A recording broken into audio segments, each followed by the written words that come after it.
म्हणजे मागच्या वेळेला ज्यावेळेला लोकसभेची निवडणूक झाली होती त्यावेळेला एक चित्र वेगळं होतं आणि स्पष्ट होतं की शिवसेना पक्षामध्ये आणि त्यावेळेला आमदार हर्ष गोगोल यांच्या सांगण्यावरनं आणि आदरणीय एकनाथजी शिंदे साहेब यांच्या सांगण्यावरनं आपण असंख्य कार्यकर्त्यांनी माझ्यासहित तुमच्यासहित सर्वांनी घड्याळ या ठिकाणी मतदान केलं।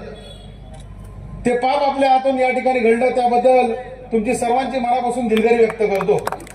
परत आयुष्यामध्ये ते पाप आम्ही घडून देणार नाही। मी सांगून टाकलेलं आहे की रायगडच्या राजकारणात सर्व होईल परंतु राष्ट्रवादी काँग्रेस सोबत आता यापुढे युती होणार नाही म्हणजे नाही। म्हणजे मागच्या वेळेला ज्यावेळेला लोकसभेची निवडणूक झाली होती त्यावेळेला एक चित्र वेगळं होतं आणि स्पष्ट होतं की शिवसेना पक्षामध्ये आणि त्यावेळेला आमदार हर्ष गोगोल यांच्या सांगण्यावरनं आणि आदरणीय एकनाथजी शिंदे साहेब यांच्या सांगण्यावरनं आपण असंख्य कार्यकर्त्यांनी माझ्यासहित तुमच्यासहित सर्वांनी घड्याळ या ठिकाणी मतदान केलं।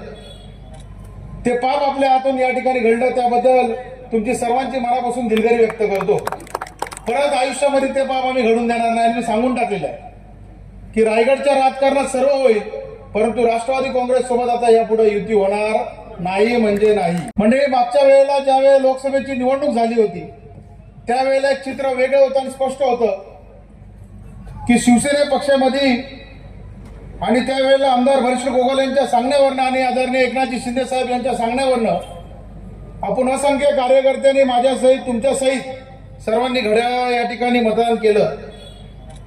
ते पाप आपल्या हातून या ठिकाणी घडलं त्याबद्दल तुमची सर्वांची मनापासून दिलगिरी व्यक्त करतो।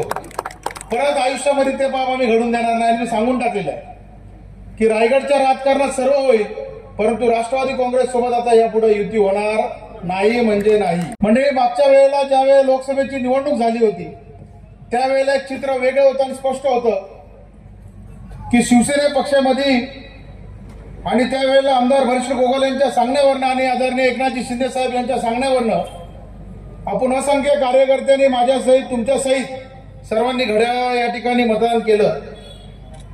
ते पाप आपल्या हातून या ठिकाणी घडलं त्याबद्दल तुमची सर्वांची मनापासून दिलगिरी व्यक्त करतो।